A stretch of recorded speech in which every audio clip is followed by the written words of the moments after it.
नमस्कार आदरणीय दर्शकबिन यहाँलाई हार्दिक स्वागत छ। म यज्ञराज सिमखडा कार्यक्रम सत्य बहस रेडियो नमस्ते 96.5 मेगाहर्जसँगै शुभारम्भ अनलाइन टेलिभिजनको युट्युब तथा फेसबुक पेजबाट एकैसाथ प्रसारण भइरहेको तपाईले हेरिरहनु भएको छ।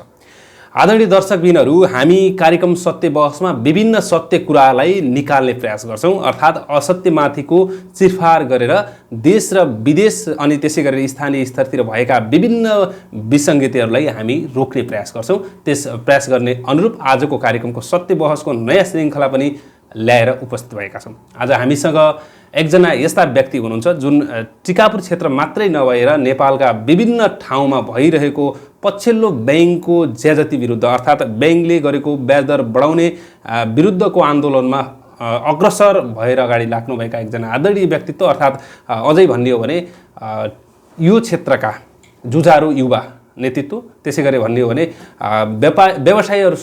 व्यवसायहरूको पनि एक प्रकारको नेतृत्व गर्नुपर्छ भनेर लागिरहने एकजना लिडर हुनुहुन्छ आज हामीसँग र हाम्रो स्टुडियोमा उहाँसँग कुराकानी गर्नेछौँ र पछिल्लो बैंकको यो गतिविधिको विषयमा हामी चर्चा गर्नेछौँ। हामीसँग उद्योग वाणिज्य महासङ्घ सुदूरपश्चिम प्रदेशका उपाध्यक्ष समेत रहनुभएका आदरणीय व्यक्तित्व रामबहादुर भण्डारी हाम्रो स्टुडियोमा हुनुहुन्छ। भण्डारीजी, यहाँलाई स्वागत छ। धन्यवाद। आराम हुनुहुन्छ?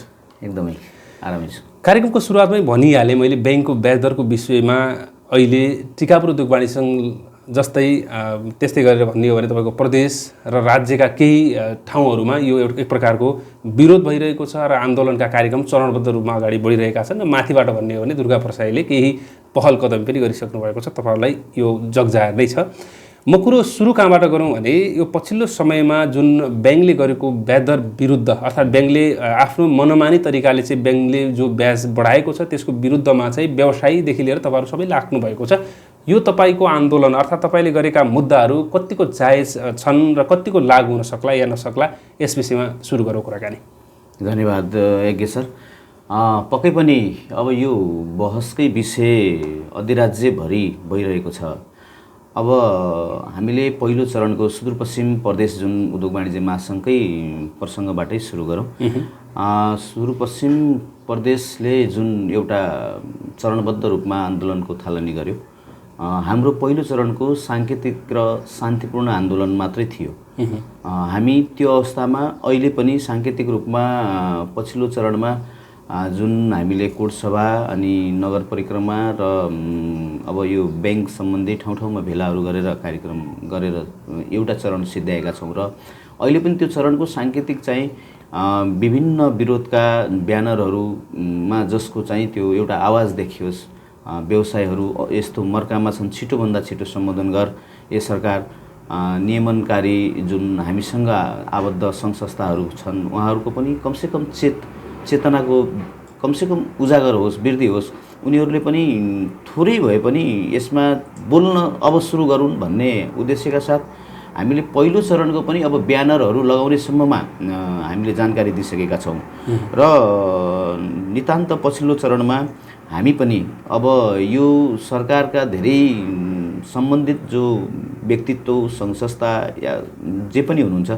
उहाँहरूसँगको हामीलाई त्यति सन्तुष्टि नभइसकेपछि अब हामीले यो गभर्मेन्टलाई चाहिँ खास पर्खेर बसेका थियौँ, किनभने गभर्मेन्ट नै अपुरो छ। अब अस्ति भर्खरै भनौँ राष्ट्रपतिको निर्वाचन भइसकेको छ। अब उपराष्ट्रपतिको निर्वाचनपछि पक्कै पनि यो आचार संहिता सकिएपछि, निर्वाचन आचार संहिता भनेपछि सरकारले पूर्ण रूप लिनेछ र त्यसभन्दा पछि पनि इमिडिएट हाम्रो सुनवाई भएन भने सुदूरपश्चिमले त आन्दोलन गरेको छ नै। र म फेरि पनि अर्को कुरा पनि जानकारी गराइहालौँ। हिजो मात्रै कान्तिपथ काठमाडौँमा याल्लो पकोडा होटलमा नगर उद्योग वाणिज्य सङ्घका नेपाल अधिराज्यभरिका अध्यक्ष र सम्बन्धित उद्योग वाणिज्य सङ्घका प्रतिनिधिहरू र वस्तुगतका साथीहरू का पनि प्रतिनिधिहरू नगर उद्योग वाणिज्य सङ्घहरू भेला भएर एउटा प्रेस विज्ञप्ति निकालेर सरकारको ध्यान आकर्षण गराएको छ र हामीलाई हिजो चाहिँ एउटा अलिकति शुभ सङ्केत प्राप्त भएअनुसार अब कमसेकम सरकारका जिम्मेवार व्यक्तिहरूले व्यवसायका पिरमर्काका बारेमा एउटा छलफल सुरु गरेको भन्नेसम्म जानकारी पाएका छौँ। तर हामी अझै पनि के जानकारी गराउन चाहन्छौँ भने यही हजुरहरूको मिडिया मार्फत यो सम्बन्धित निकायले यस्तो जर्जर अवस्था मान्छे आत्मदाह गरिसके। अब हामी टिकापुरमै पनि समग्र अधिराज्यभरिको त व्यथितिको बारेमा विभिन्न सञ्चार माध्यमहरूमा हामीले हेरि नै रहेका छौँ। हामीले अब धेरै साथीहरूका नाम नभन्नुपर्ने अहिले चाहिँ सुरुवातमै छौँ। तर यो स्थिति जसले घरबार र आफ्नो व्यवसायमा ताला लगाएर यो ठाउँ छोडेर बाहिर गइसकेका छन्, अझै पनि यो सरकार यससँग यस्तो विषयमा पनि सम्बन्धित यस्ता आफूसँगै सम्बन्धित विषयमा पनि अलिकति पनि चिन्तित हुँदैन भने हामी चाहिँ चुप लागेर बस्ने स्थितिमा। भनेपछि तपाईँको मैले यो पहिलो चरणको कार्यक्रम समापन भइरहँदा जुन टिकापुरको खडकचोकबाट जुन तपाईँको एउटा एक प्रकारको कर्णसभा भएको थियो, त्यसमा मैले तपाईँको दुईवटा कुरालाई चाहिँ नोटिस गरेको थिएँ। एउटा कुरा के भन्नुभएको थियो भने हामी एक यस्तो ठाउँबाट आन्दोलनको सुरुवात गर्छौँ, त्यो ठाउँले आन्दोलन सुरुवात गर्यो भने सार्थकता पूर्ण रूपमा पाउँछ, पक्कै पाउँछ, हामी त्यस्तो ठाउँबाट आन्दोलन गरिरहेका छौँ भन्नुभएको थियो। एक अर्को कुरा मैले कहाँनिर नोटिस गरेको थिएँ भने तपाईँले भन्नुभएको थियो जस्तै हामी भोलि बिहान हाम्रा भनेका कुराहरू अर्थात् हाम्रा मागहरू पुरा भएनन् भने महासङ्घको निर्वाचनसम्म पनि हामी बहिष्कार गर्न पछाडि हट्न सक्दैनौँ, अर्थात् पछाडि हट्नु पर्ने बाध्यता हुनसक्छ भन्नुभएको थियो। यो तपाईँको के सङ्केत हो? त्यो एकदमै त्यो विषयमा अझै पनि हामी पछि हटेकै छैनौँ। हिजो मात्रैको बैठकमा पनि जुन साथीहरू त्यहाँ जम्मा भएर हिजो म आफू स्वयं त उपस्थित हुन सकेन, तर टिकापुरबाट चाहिँ प्रथम उपाध्यक्ष हाम्रो सन्तोष खड्काज्यूलाई प्रतिनिधिका रूपमा हामीले टिकापुर उद्योग वाणिज्यसँग प्रतिनिधि भएर पठाएका थियौँ। हामीले उहाँलाई पनि मैले हिजो त्यो बैठकमा एजेन्डाकै रूपमा राख्न अनुरोध गरेको थिएँ। किनभने जुन संस्था जोसँग सम्बन्धित हो, व्यवसायको हकितका लागि लडिरहने संस्था आफ्ना लागि बोल्दैन भने त्यसको कुनै पनि औचित्य छैन, त्यो रहिरहन पनि जरुरी छैन भन्ने म ठान्दछु। मैले फेरि पनि भने हो, पक्कै पनि टिकापुर त्यसैमा पनि सुदूरपश्चिमले जुन आन्दोलन सुरु गरेको छ, हामीले भन्यौँ हामीले अहिले सुदूरपश्चिम मात्रै ठप्प गर्ने विषयमा मात्रै हामी हिजो केन्द्रित थियौँ। अब त हामी यो खालि यो हुँदैन, केन्द्रीय हाम्रो जुन एउटा प्रोग्राम जुन अहिले फेरि नयाँ जुन सल्लाह भइरहेछ सुदूरपश्चिमका साथीहरूको, अब यो सुदूरपश्चिम मात्र होइन, कमसेकम केन्द्रलाई नै अलिकति झकझकाउने खाले अलि असर पर्ने गरी हामीले कार्यक्रम बनाउनुपर्छ। भनेपछि पछिल्लो चरणमा तपाईँको एक प्रकारको आन्दोलन गरिरहँदा ब्याङ्कको ज्याजती भनिएको छ। ज्याजती भनेको के? ब्याज दर मनमानी रूपमा बढाएको भनेर ज्याजती भनिएको, या उसले आफ्ना असुली गर्ने प्रक्रिया जो छन् ती प्रक्रियालाई अर्थात् गतिविधिलाई बढाएको कारणले भनिएको? दुईटै किसिमको देखियो एगे सर। के देखियो भने अब हिजो हामी त वास्तवमा अचम्म छ कि यो देश अब यो बहस गरौँ भने के विषयमा बहस गरौँ, कति लामो बहस गरौँ भन्ने विषय भइसक्यो जस्तो लाग्छ। हिजो कुनै पनि जस्तो लगानी गरेको कुरामा ठिक छ, ब्याङ्कले लगानी गरेर व्यवसाय सुरु गर्यो, तर व्यवसाय सुरु गर्नुभन्दा पनि पहिले पनि ब्याङ्कले चाहिँ सम्बन्धित व्यक्ति या फर्म त्यो कम्पनीसँग चाहिँ उसको प्रपोजल, उसको कमसेकम त्यसको अवधारणा पत्र सहित भनौँ न, उसको के हो त यो व्यवसायको प्रकृति, कस्तो प्रकृतिको, कति लिमिटको, सबै कुराको अध्ययन गरेर गर्ने ब्याङ्कले लगानी पछिल्लो चरणमा त यति मैले लगानी गरेको यति कमाइस् भने यो तिर्न सक्छस् भनेर ब्याङ्कले नै दिने हो। तर पछिल्लो चरणमा यो मलाई त अचम्म लाग्छ, बिचमा कुरा एउटा जोडिहालौँ जस्तो लाग्छ। केही समय पहिला म कुनै त्यो म संस्थाको नाम खोल्दिनँ, सुरुमा जति बेला यो कम्प्युटर सिस्टमहरू डेभलप भए, यी जति पनि प्रोग्रामहरू आए, अनि एउटा ठाउँमा म पनि कुनै ठाउँमा काम गर्थेँ, त्यहाँको त्यो म्यानेजमेन्ट हेर्ने जुन कम्प्युटरमा बस्ने साथी छ, उसले चाहिँ त्यो सबै कुरा बिग्रियो भने कि जस्तो कसैको नाममा पैसा देखियो, अर्को देखियो भने यो त कम्प्युटरले देखायो भन्थ्यो क्या। म अचम्म मान्थेँ कि त्यो मान्छेलाई कसरी देखायो भने एउटा प्रकारको जस्तो सफ्टवेयर डेभलप त मान्छेले गरे होला, त्यो कुरा त पक्कै पनि त्यो थाहा होला नि, तर कति छोटो कुरा के भने कम्प्युटरले देखाइदियो रे के। अहिले ब्याङ्कले अब सफ्टवेयरले ब्याज काट्छ भने म्यानुअल सेट त गरेकै होला नि पक्कै पनि। मानिसहरूलाई त यो के चिजमा काट्छ भन्ने कुरा त अहिले पछिल्लो चरणमा कसैले मोबाइल ब्याङ्किङ गरेको छ, म्यासेज आइरहेको होला, उसले थाहा पाउला। होइन भने सामान्य फेरि त्यति आफ्नो खाता र त्यो बारेमा त्यति चासो नराख्ने मान्छेले त यो ब्याङ्कले केमा पैसा काट्छ भन्ने कुरा पनि थाहा पाउँदैन जस्तो लाग्छ। ज्याजती भनेको त साँच्चै हिजो ब्याङ्कको ब्याज दर, एउटा एग्रिमेन्ट गरेको ब्याज दर आज उसले मनपरी रूपमा कति बेला बढाएको छ, कति काट्छ भन्ने कुरा थाहा नदिनु, त्यो त एउटा किसिमको मनलाग्दो रूपमा चाहिँ मनलाग्दो काम गरेर अगाडि बढ्नु फेरि पछिल्लो चरणमा फेरि कस्तो सजिलो भइसकेको छ भने यो त राष्ट्र बैङ्कको नीति हो भन्ने भएको छ। राष्ट्र बैङ्कको नीति पनि कस्तो नीति हो भन्नेमा अब व्यवसाय पुगे नि। जुन व्यवसायको हकितका लागि नीति आउँदैन, कसै हामीले भन्यौँ यो देश साँच्चै कहिलेकाहीँ लाग्छ यो त सरकारमा बस्ने नेतृत्व र कर्मचारीले मात्र होइन कि यो त थर्ड पर्सन कुनै ब्रोकरहरूले चलाएको देश जस्तो भइरहेको छ। यो हुन पनि सक्छ। अब यो कुरा म फेरि अर्को एउटा कुरा के जोड्न चाहेँ भने जस्तै हामीले अहिले पुरा बजारमा हेर्ने हो भने यो नेपालभरिको सेरोफेरोमा कुराकानी गर्ने हो भने 20 लाखभन्दा तलका ब्याज दर अर्थात् ब्याजहरू मात्रै मिना नभइकन त्यो सामा पनि मिना हुनुपर्छ भन्ने खालको मुद्दा उठिरहेछ। अनि अर्को कुरा लघुवित्तबाट पैसा लिएर सञ्चालन गरेका अर्थात् व्यवसाय डुबेका व्यवसायी दाजुभाइ दिदीबहिनीहरूले के बुझिराख्नु भएको छ भने अब लघुवित्तलाई किस्ता तिर्नु पर्दैन भन्ने खालको एउटा आशय गइरहेको छ। यो आशय जानु कतिसम्म जायज होला अर्थात् तपाईँहरूको माग त्यो हो? होइन, त्यो विषयमा पनि पक्कै पनि हामी क्लियर हुनुपर्छ। जस्तो हामीले आफूले व्यवसाय गर्न लगेको जुन ऋण छ, जुन एग्रिमेन्ट छ, हिजो हामी यति % म यो व्यवसाय गरेर तिर्छु भन्ने कुरा गरेका एग्रिमेन्टमा चाहिँ हामीले पनि पछि हट्नुपर्छ भन्ने हामीलाई लाग्दैन।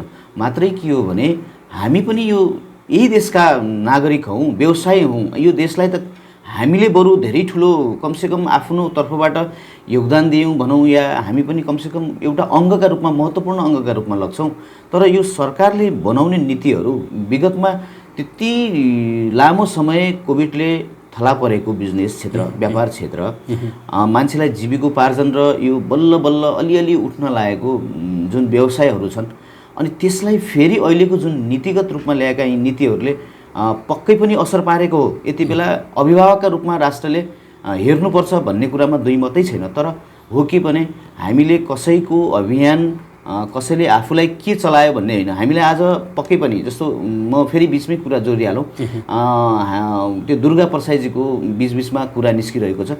दुर्गा परसाईजीसँग हामी एउटा कुरामा एग्रिमेन्ट छ। एग्रिमेन्ट हामी के छौँ भने सहमत, उहाँले ब्याङ्कसँग सम्बन्धित कुरा बोलिदिनु भएको छ।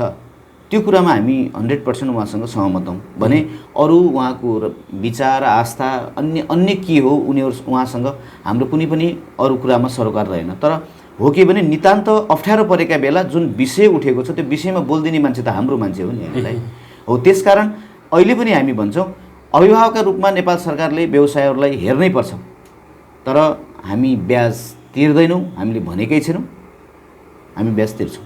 भनेपछि सहुलियत हुनु पऱ्यो, ब्याज तिर्छौँ भन्ने तपाईँहरूको भनाइ हो।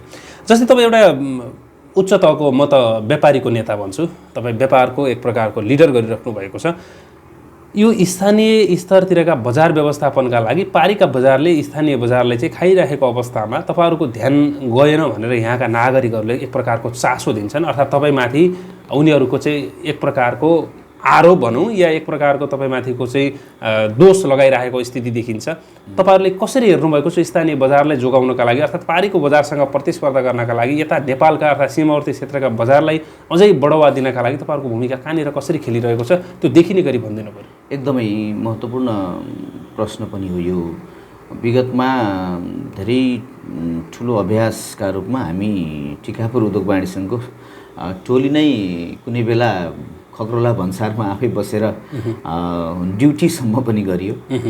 पक्कै पनि यो एकदम यो जुन विषय उठेको छ यसको व्यवस्थापन चाहिँ एकदमै जरुरी छ। पछिल्लो चरणमा यसमा पनि म फेरि हामीले दोष लगाए जस्तो मात्रै हुन्छ। जबसम्म नीतिगत रूपमा केही कुराहरू सुधार हुँदैनन् नि सर, तबसम्म केही कुराहरूलाई हामीले चाहेर चाहिँ त्यति ठुलो परिवर्तन ल्याउन या चेन्ज ल्याउन हामीलाई चाहिँ अलिकति गाह्रै पर्दो रहेछ भन्ने महसुस मलाई नै भएको छ। हामी तिकुनिया बजारको चाहिँ विरोधी होइनौँ, तर नितान्त त्यहाँबाट दैनिक उपभोग्यका नाममा जुन सामान यो बजारमा भित्रिन्छ त्यो सामान आउने तरिका हाम्रा लागि चाहिँ एकदम आपत्तिजनक छ। हामी सम्बन्धित ठाउँमा र सम्बन्धित निकाय नियमनकारी ठाउँमा चाहिँ हामीले बेला बेलामा यो प्रश्न उठाएका छौँ। हामीलाई के हो भने पारीबाट आउने दैनिक उपभोग्य सामानका नाममा आउने त्यसको रेसियो के हो, केजीमा हो कि पैसामा हो कि रकममा हो कि कति हजार हो कि, त्यो कुरा नेपाल सरकारले नै स्पष्ट रूपमा नबोलिदिएको अवस्था र हामीलाई चाहिँ त्यहाँ गएर हामीले त नेपाल सरकारलाई अझ राम्रो कुरा के गरिदिएका थियौँ भने तपाईँ कमसेकम सामान आइसकेपछि राजस्व त सङ्कलन गरिदिनुहोस्। उहाँले राजस्व सङ्कलन गरिदिनु भयो भने हाम्रो बजारको दर रेटमा फरक पर्दैन। चोरी दैनिक उपभोगका नाममा त त्यहाँ ठुलो चोरी निकासी भइरहेको छ। मान्छेले पटक पटक गएर पटके तरिकाले सामान ल्याए तापनि उसले दिने त यहीँको पसलेलाई हो। भन्सार तिरेर ल्याएको सामान र नतिरेर ल्याएको सामानमा त बजारमा प्रतिस्पर्धा गर्न त साह्रै गाह्रो होला। त्यसकारण बजारमा नै यसले धेरै ठुलो असर पार्ने हुँदा हामीले सम्बन्धित निकायमा धेरैचोटि राखिसकेका छौँ। तपाईँले भने जस्तो पक्कै पनि आक्रोश छ, हामीले पनि बुझेका छौँ। हामीले चाहेर पनि यसको एकदमै निराकरण गर्न सकिरहेका छैनौँ। तर एउटा अभ्यासमा चाहिँ टिकापुर उद्योग वाणिज्यसँग सदैव लागिरहेको चाहिँ हामी जानकारी गराउँछौँ। भनेपछि नागरिकहरूलाई केही प्रकारको यहाँका व्यवसायीहरूलाई भन्ने हो भने अझ नयाँ व्यवसाय अर्थात् नयाँ तरिकाले चलिरहेका व्यवसायहरूले उताको बजारसँग प्रतिस्पर्धा गर्नका लागि वातावरण एक प्रकारको त्यो एउटा मापदण्ड बनाइदियो है, त्यो सहज नै निर्णय गरिदिनुपर्छ। यज्ञ सर, मैले त भने फेरि यतै हजुरकै मिडियाबाट अझ अर्को जानकारी गराइदिएँ। मैले त नभनौँला जस्तो पनि लागेको थियो। यहाँ त हामीले कतिसम्म पाएका छौँ भने जनप्रतिनिधिज्यूहरूले पनि एउटा लेटर प्याडमा आफ्नो वडाको लेटर प्याडमा उसको घरमा बिहा छ, व्रतबन्ध छ, पूजा छ, सामान ल्याउन दिनु होला भनेर भन्सारलाई पत्र काटेको पत्र पनि हामीले पाएका छौँ। भने के चिज ल्याउन पाउने, के चिज लेख्न पाउने नपाउने पनि हाम्रो नेतृत्व अझैसम्म पनि क्लियर छैन। अधिकार के हो? त्यसकारण व्यवसाय गर्ने कुरामा पनि कठिन छ। त्यो हामीले पनि बुझेका छौँ, चाहेर पनि सकिरहेका छैनौँ। अनि यो पछिल्लो चरणमा ब्याङ्कका कर्मचारी अझ त्यसरी भन्ने हो भने अझ लघुवित्तका कर्मचारीहरू चाहिँ असुरक्षित फिल गरिरहेका छन्। ती असुरक्षित फिल गर्ने कर्मचारी हाम्रै पैसाबाट अझ भन्ने हो भने यो नागरिककै स्तरबाट जम्मा भएको पैसाबाट तलब खाएर अर्थात् त्यही पैसा बजारमा छ र बजारको पैसाले कलेक्सन गर्नका लागि बजारमा हिँडिरहेका प्रतिनिधिहरू असुरक्षित हुनुमा यो राज्यको दोष हो या ब्याङ्करहरूको दोष हो या तपाईँहरू जस्ता उद्योग वाणिज्य सङ्घ अर्थात् उद्योग वाणिज्य महासङ्घको दोष हो? यो कतातिर कसको दोष हुनसक्छ यी असुरक्षित हुनुमा? एकदमै यज्ञ सर, यो विषय कस्तो हो भने जुन विषय हजुरले उठाइदिनु भएको छ यसबारेमा थोरै हामीले पनि महसुस गरेका छौँ। तर अहिले नै त्यो स्थिति चाहिँ आइसकेको जस्तो मलाई चाहिँ होइन। धेरै ठाउँमा कालो मुसो दलिसकेका छन् र कति ठाउँमा कुटिसकिएका पनि छन्। किनभने एउटा नागरिकको पैसा, नागरिकको कोषको पैसा बजारमा छ। त्यो बजारको पैसा यसरी हेर्ने हो भने लघुवित्तको एउटा निजी पैसा त होइन। त्यो पैसा हामी जस्तै नागरिकको हो र उही जोले ऋण लिएको छ अर्थात् उहाँहरूले चाहिँ बचत गर्नुभएको छ उहाँहरूकै पैसा हो। त्यो पैसा कलेक्सन गर्न जाँदाखेरि नागरिक स्तरबाट अर्थात् त्यो ऋणी स्तरबाट चाहिँ उहाँहरू कुटिनुमा दोष कसको? यो भने नि सर, मैले यसमा के पाएको छु भने हामीले अघि नै भर्खरै अलि बहस गऱ्यौँ। पक्कै पनि यो हिजोका दिनमा पनि लघुवित्त चलेकै थिए, पैसा उठेकै थियो, एउटा व्यवसाय भइरहेकै थियो। पछिल्लो चरणमा हामीले नामै दिइसक्यौँ ज्याजती, ब्याङ्कको ज्याजती, वित्तीय संस्थाहरूको ज्याजती भनेर। पक्कै पनि ज्याजती नभएको पनि छैन। त्यो भएको ठाउँमा एउटा रूप फरक रूपले जुन कालो मोसो दल्ने अब असुरक्षित आफूलाई ठान्ने अवस्था पनि सिर्जना नभएको होइन, भएको छ। तर हामी चाहिँ आग्रह के गर्छौँ भने हामी अहिले नै त्यो रूप चाहिँ हाम्रो क्षेत्रमा चाहिँ आइसकेको छैन। तर एउटा स्वरूप जब आन्दोलनमा होमिनुपर्ने, मान्छेले आत्मदाह गर्नुपर्ने, घर छोडेर ताला लगाएर भाग्नुपर्ने, भनौँ न आफ्नो जीवन अब रहेन, एउटा निर्णय, अन्तिम निर्णय लिनुपर्ने स्थितिमा त मान्छेले केही न केही गर्छ। त्यसैको स्वरूपमा कुनै ठाउँमा त्यो घटना घटिसकेका छन्। हामी अहिले पनि त्यसकारण सम्बन्धित निकाय र नेपाल सरकारलाई आग्रह गर्दैछौँ, तपाईँको मानव संवेदना किन गुमाइराख्नु भएको छ? तपाईँहरू यो देशका के यी व्यवसायहरू नागरिक होइनन् र? म एउटा अर्को कुरा पनि थपौँ। अहिले सामाजिक सञ्जालमा के कुरा आइरहेको छ भने कतिपय नारीहरूलाई अर्थात् त्यो समूहमा बसेकालाई वेश्यावृत्ति गरेर भए पनि पैसा तिर, अर्थात् छोराका किडनीहरू भए पनि बेचेर हाम्रो पैसा तिर, होइन? कतिपय ठाउँमा त्यस्तो आएको छ भने कतिपय ठाउँमा कस्तोसम्म आएको छ भने बिहान उजेल हुँदा बित्तिकै वनमा गएर बस्नुपर्ने, राति अँधारो भएपछि मात्रै घर आउनुपर्ने कन्डिसन भएको छ भनेर एक प्रकारको कन्डिसन सिर्जना भइसकेको छ। त्यो सबैभन्दा गरिब परिवारमा त्यो अवस्था आएको हुनसक्छ र आएको हो। अब त्यसलाई रोक्नका लागि ब्याङ्कले गरेका गतिविधिहरू पूर्ण रूपमा मैले ठिक छन् पनि भनेको छैन।